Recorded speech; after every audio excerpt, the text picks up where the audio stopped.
어렵다면 한없이 어렵지만 쉽게 생각해야만 돈이 모인다고 하죠. 그 이름 경제. 그래서 준비했습니다. 돈을 키우는 오전의 테크닉, 매주 수요일 경제를 쉽게 들려드리는 남자 서정덕 증권부장과 함께합니다. 참 쉬운 경제. 자, 오늘도 동키 여러분에게 어려운 경제 이야기를 쉽게 풀어줄 그분, 정 많고 덕 많은 뉴데일리 서정덕 증권부장 연결돼 있습니다. 안녕하세요. 네, 안녕하십니까. 뉴데일리의 정 많고 덕 많은 증권부장 서정덕입니다. 반갑습니다. 받아주셔서 감사합니다. 야, 매일같이 이렇게 해주니까 이걸 또 캐릭터로 가져가야 되는 거 아닌가 이런 생각이 또 드네요. 마음에는 드세요? 뭐 들고 말고가 어디 있습니까? 그 DJ가 주는 대로 하는 거죠. 마음에 안 들면 뭐 하나 주세요. 그걸로 해드릴게요. 아니요, 그냥 그걸로 해주세요. 그냥. 알겠습니다. 거. 마음에 예, 드시는 좋네요. 걸로. 예. 네. 네. 좋은 거잖아요. 긍정적이고. 아이, 그럼요. 네. 예. 어쨌든 뭐 오늘도 쉬운 경제 이야기 기대가 됩니다. 많은 분들이 이 시간 듣고 나서 경제가 좀 쉽게 다가온다. 이런 얘기 해주시더라고요. 그리고 저 역시도 그렇고요. 예. 네, 일단 오늘도 어떤 얘기를 해주시려나 기대가 됐는데 살짝 들어보니까 주식시장 얘기로 시작을 해주신다고 들었습니다. 네. 삼성전자가 드디어 8만 원을 돌파했다. 이 얘기부터 시작해 주신다고요. 예. 이게 삼성전자 얘기를 어제 아마 내내 들으셨을 거예요. 삼성전자가 최근에 잘 가고 있는데 이게 왜 그러냐면은 삼성전자가 무려 2년 3개월 만입니다. 8만 원을 장중에 돌파를 한 거예요. 그러니까 한마디로 2년 3개월 전에 제가 군 생활을 공군 근무했는데 2년 3개월 보름을 했거든요. 입대하면서 삼성전자를 사놓고 갔다가 제대를 했는데 그 자리인 거예요. 그 정도로 오랫동안 소위 말해서 주식시장에 물려있던 사람들이 많은 건데요. 8만 전자를 장중에 어제 10시 50분경에 터치를 했고요. 네. 그리고 잠깐 내려오긴 했는데 오늘도 장중에 8만 원을 터치는 했어요. 그리고 돌파에 대한 기대감은 여전한 상황이죠. 소위 말해 박스권에 갇혀 있다. 이런 얘기 많이 했었는데 그쵸. 삼성전자가 최근에 이렇게 오르고 있는 이유는 어디서 찾을 수 있을까요? 일단은 오래 쉬었습니다. 근데 이제 주가는 오래 쉬었다고 무조건 올라가는 건 아닌데 다시 올라갈 차례가 된 애들은 그렇게 이제 또 올라가기도 하고요. 그리고 말씀해 주신 대로 사실 그냥 오르는 건 아닙니다. 이유가 분명히 있을 텐데 첫 번째로는 지난해까지 삼성전자 하면 우리가 휴대전화도 보지만 결국에 휴대전화에도 메모리가 들어가고요. 메모리 반도체에 대한 얘기들을 많이 하잖아요. 그렇죠. 메모리 반도체 가격이 내려가고 또 재고가 쌓여요. 공급은 많은데 수요가 적어지는 상황이다 보니까 수요 공급에서 자연스럽게 가격 방어가 안 되겠죠. 그래서 삼성전자하고 또 이제 투탑이 SK하이닉스잖아요. 생산량을 줄였어요. 이걸 감산이라고 하는데 감산을 통해서 가격 방어에 나선 겁니다. 그러니까 이제 이게 시간이 지나면서 물량이 줄어들고 가격 하락은 막은 겁니다. 그리고 시간이 지나니까 업황, 그러니까 한마디로 산업이 조금 살아난 거예요. 반도체 산업이. 그러면서 공급 과잉 문제도 해소가 되면서 최근에는 적자 폭이 줄어들었고 이제 2024년 올해 들어서는 흑자 전환에 대한 실적 기대감이 커진 거죠. 한마디로 실적이 좋아진 거고요. 중요한 건 요즘에 이제 AI 얘기 많이 합니다. 인공지능이잖아요. 인공지능용 서버 메모리 수요가 높아지면서 여기 이제 고성능 메모리가 필요해요. AI 그 기능을 맞춰주기 위해서는. 그걸 이제 HBM 고대역폭 메모리가 필요한데 이 수요가 덩달아 엄청나게 늘어나고 있습니다. 근데 이 시장은 엔비디아가 지금 꽉 잡고 있고요. 그리고 그 엔비디아에 SK하이닉스가 HBM을 납품하고 있는 구조다 보니까 SK하이닉스 주가는 1년 사이에 7만 원부터 한 18만 원 부근까지 가파르게 상승을 한 거예요. 왜 앞으로도 상승 기대가 된다고 했는지 알겠는데 그럼 SK하이닉스에 비해서 삼성전자는 조금 주가가 늦게 오른 거네요. 그렇죠. 이유가 있을까요? 굉장히 더디고요. 그러다 보니까 삼성전자 주주분들이 고통을 굉장히 많이 받았습니다. 맞아요. 인내심의 한계를 느낀다. 이거보다 종목 토론방이나 커뮤니티 가면 더한 말들도 많이 써 있거든요. SK하이닉스가 조금 전에 말씀드렸다시피 HBM이라는 메모리를 고대역폭 메모리를 엔비디아라는 곳에 공급하는 사이에 삼성전자는 이 수혜를 못 봤던 거예요. 한마디로 시장 지위를 SK하이닉스한테 넘겨준 상황이다 보니까 AI 반도체가 상승하는 이 국면에서 삼성전자는 철저하게 소외가 됐던 거죠. 근데 납품을 못하고 있었기 때문이거든요. 근데 이제 변화가 생긴 거예요. 지난 20일에 GTC 2024라는 게 있는데 이게 엔비디아가 주최하는 행사고요. GPU 테크놀로지 컨퍼런스라는 거예요. 그러니까 엔비디아가 위상이 높아졌으니까 이 GTC 2024라는 곳에 관심이 쏠릴 수밖에 없고 엔비디아의 이제 사장님, CEO가 댄슨 황이라는 분인데 댄슨 황이라는 사람이 나와가지고 이야기를 합니다. 삼성의 차세대 HBM3E 제품을 현재 테스트하고 있고 기대가 크다 이렇게 밝힌 겁니다. 이 이야기를 바꿔 얘기하면 삼성전자 HBM 이제 엔비디아에 공급할 수 있는 거 아니냐 이렇게 기대감이 커진 걸로 해석이 된 거고요. 시장에서는 네. 7만 원대 초반에 머물렀었어요. 얼마 전까지. 순식간에 주가가 그날도 막 4% 넘게 뛰고 8만 원까지 터치를 한 거고요. 현재 HBM3E라는 거는 HBM 초기 단계의 다음 모델인데 AI 서버용 반도체 제조에 필요한 HBM의 5세대 제품입니다. 삼성전자는 엔비디아 이 샘플을 제출해가지고 지금 현재 테스트, 검증 절차를 받고 있는 것으로 알려지고 있고요. 그러니까 정리를 해보면 반도체 시장 자체의 수익성도 개선이 됐고 그렇죠. HBM이라는 고대 역폭 메모리에서 삼성전자가 그동안은 소외가 되어 있었는데 이제는 공급 가시권에 들어왔다라는 분석 때문에 그것도 젠슨 황이라는 엔비디아의 CEO가 했던 그 말 때문에 일단은 그렇죠. 좀 올랐다 이렇게 보면 되겠네요. 깔끔합니다.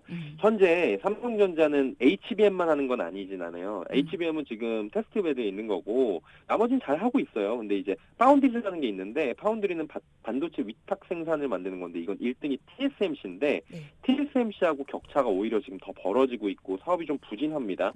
그래서 여기도 이제 수율이라고 해가지고 양품, 불량품 하는데 불량품을 어느 정도까지 줄이느냐의 문제가 있어요. 그걸 이제 불량품을 줄여서 수율을 올린다고 표현을 하는데 수율을 올려야 되는 과제도 있긴 하지만 저평가라는 상태에 있다 이런 평가들이 계속 나오고 있어요. 그런데 HBM 실적이 본격화될 경우에는 저평가되고 있는 이 요인들이 일부 해소가 될 수 있을 것으로 기대가 되니까 주가는 기대감으로 올라가는 거거든요.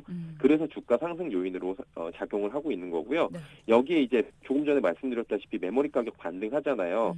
그래서 올해 SK하이닉스도 마찬가지고요. 1분기부터 본격적으로 실적이 턴 어라운드에서 회복을 할 것이다. 이렇게 보고 있는 거예요. 그리고 조금 전에 말씀드린 대로 메모리 감산에 따른 공급량 제한이 이어지고 있거든요. 수요 증가로 이어지니까 메모리 가격은 수요 공급에서 조금 전까지는 공급이 많아가지고 빠지고 있었다면 공급을 줄여서 가격을 올리는 가격 상승 추세에 나타나고 있는 거예요. 재고자산 평가를 실적에 반영하는 게 메모리 업체들인데 메모리 가격이 이렇게 시장에서 올라가는 것만으로도 재고 평가 손실 충당금 환입이라고 하는데 한마디로 내가 물건을 가지고 있는데 가지고 있으면 물건은 떨어져요. 가격은. 그렇죠. 컴퓨터 사면 내일 컴퓨터 가격 떨어지거든요. 그렇죠, 원래. 그렇죠. 가지고 있으면 안 돼요. 빨리 털어내야 되는 건데 가지고 있는 가격들에 대해서도 조금씩 가치가 그래도 조금씩 올라가니까 이런 이익 증가 효과도 낼 수 있는 거고요. 그러다 보니까 소위 말해서 8만전자 오랜만에 이제 터치를 한 건데 8만전자를 넘어서서 주가가 더 오를 수 있다. 이렇게 보는 국내외 투자자들이 늘고 있는 것으로 현재는 보고 있는 거죠. 네. 자, 삼성전자 주가 기대감에 대한 이야기 들어봤고요. 궁금한 거 있는데 가지고 계세요 혹시? 조금? 아, 그렇죠. 목소리가 굉장히 활기차시더라고요. 네. 기대감이 높아져서 그래요. 네, 덕분에. 그러니까. 네, 덕분에 기대감이 조금 높아졌습니다. 네. 일단은 기대감 상승 이야기 들어봤고요. 예. 다음은 어떤 이야기 들어볼까요? 아마존 이야기입니다. 예전에 아마존 하면은 사실 저희 아들이 6살인데 얘는 아직까지 아마존 하면은 아나콘다 생각해요. 그렇죠. 모글리 생각하고 정글 아마존 생각하는데 이제 요즘에는 아마존 하면 전자상거래 생각하죠. 아마존을 그래도 간단하게 설명드리면 제프 베이조스가 94년도에 시애틀에 설립한 전자상거래를 기반으로 한 지금은 IT 거대 기업입니다. 도서를 비롯해가지고 다양한 상품은 물론이고 뭐 전자책, 태블릿 PC 제조 판매하고 기업형 클라우드 서비스도 제공하고 그렇죠. 이게 그거 생각하시면 돼요. 재벌집 막내 아들 나왔잖아요. 송중기 씨가 진도준이었는데 미래에서 돌아갔는데 투자해갖고 대박난 그 책 판매하는 회사 있잖아요.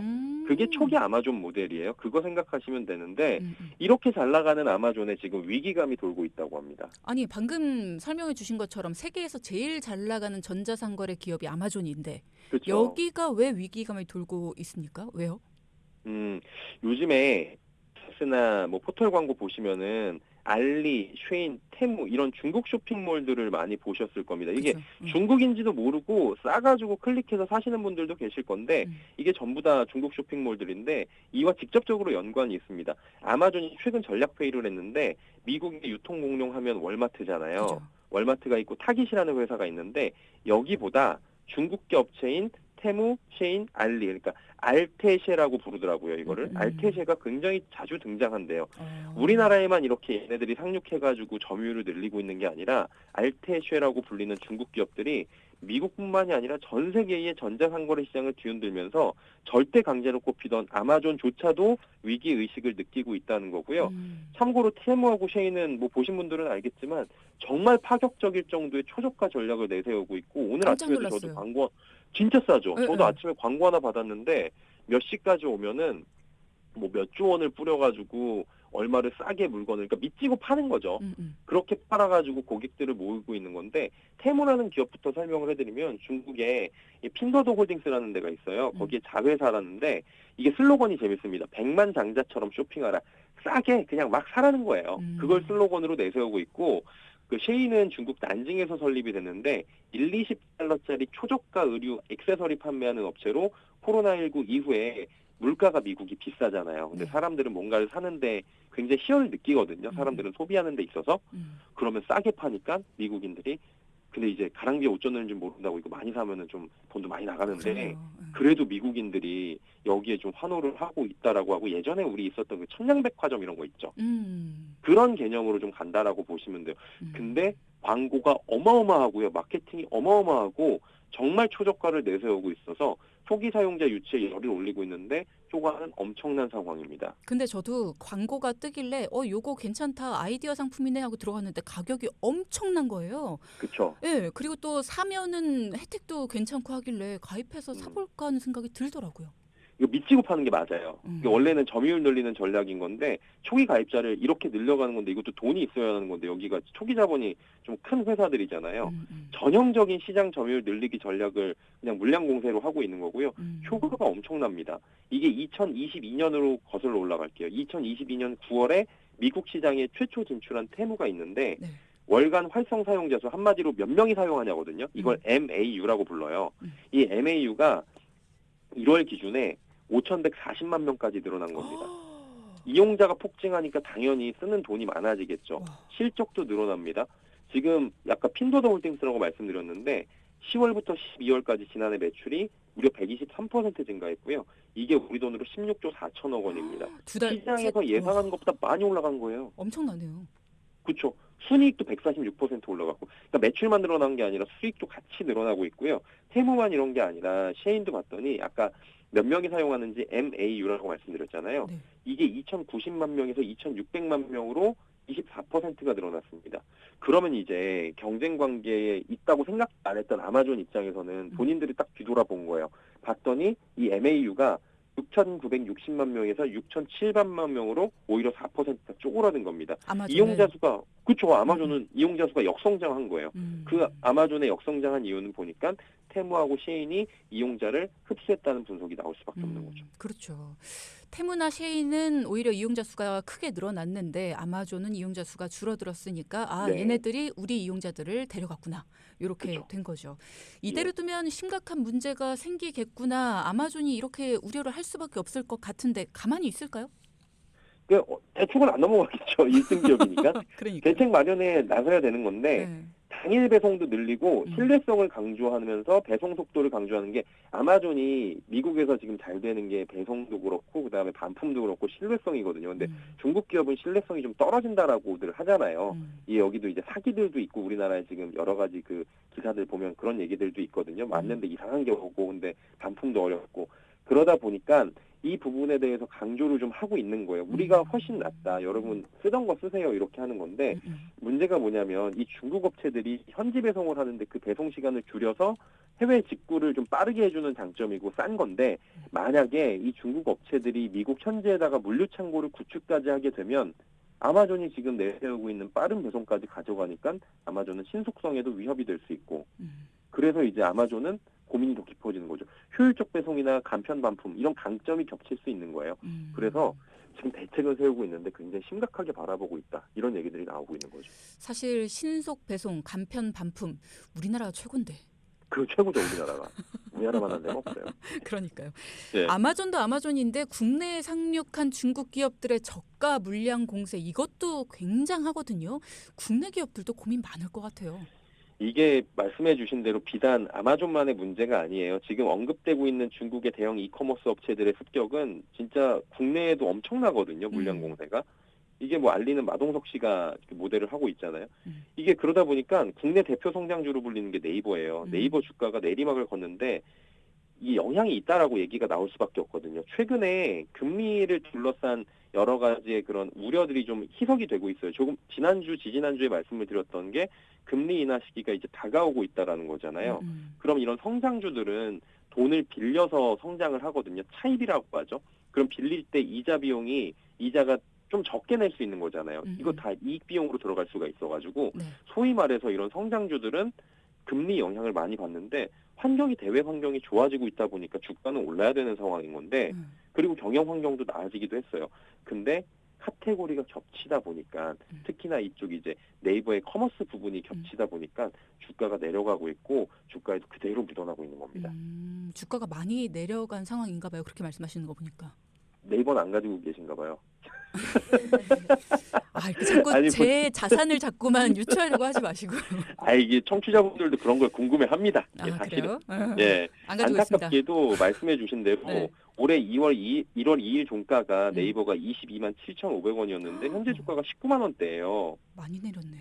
이게 22만 7,500원도 엄청나게 내린 거거든요. 고점 대비해서 뭐 반토막 이상 난 거예요. 근데 주가가 지금 19만 원대까지 또 내려오니까 10% 이상 하락을 한 겁니다. 네이버가 근데 사실은 지난해 매출이 괜찮았어요. 연매출이 10조 원에 육박하는 모습을 보였고요. 사상 최대 실적을 냈는데 문제는 이런 알테쉐 중국의 대형 이커머스 업체들이 국내 이 커머스 시장에 공격적으로 진출을 하니까 카테고리가 겹치고 커머스 사업의 성장 둔화 우려가 심화되고 있는 겁니다. 그러니까 어떻게 되겠어요? 네이버 쿠팡 이런 국내 주요 커머스 플랫폼들의 악영향이 불가피하다라는 분석이 지배적으로 지금 나올 수밖에 없고요. 증권가에서는 사실 사업 영역이 네이버가 조그마한 회사는 아니잖아요. 이 커머스만 가지고 운영을 하는 회사는 아닌데 이쪽이 지금 괜찮은 먹을거리로 자리 잡고 있었거든요. 라이브 커머스도 하고 이런 그 커머스 시장을 활성화시켜 갖고 하나의 캐시카우로 가져가려고 하던 전략에 갑자기 복병을 만나서 차질을 빚게 된 거예요. 이제 중국 직구 플랫폼이 이렇게 지속적으로 계속 커져갈 것인지 아니면은 일부 성장 후에 이게 사실은 품질 문제나 사기 문제나 아니면 저성능 이런 문제들, 배송 불량 문제들이 부각이 돼서 멈출지는 조금 지켜봐야 된다라는 것도 중론이고요. 저도 그렇게 생각을 해요.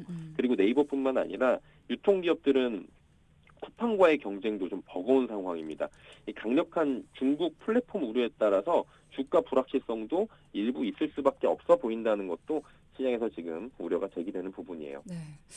사실 여러 곳을 제가 이렇게 사용을 해봤지만 아무리 네. 해봐도 이렇게 국내 업체들만큼 이렇게 신뢰가 가는 곳이 없더라고요. 사실 그 우리나라가 최고인데 네. 이거를 못 따라간다고 하더라고요. 네, 그러니까 네. 말입니다. 자, 중국 업체들의 공습 이야기까지 들어봤습니다. 오늘 많은 이야기 나눠주셨는데요. 오늘도 참 쉬운 경제, 참 쉽게 들어봤습니다. 감사합니다. 네, 고맙습니다. 네, 뉴데일리 서정덕 증권부장과 함께했습니다.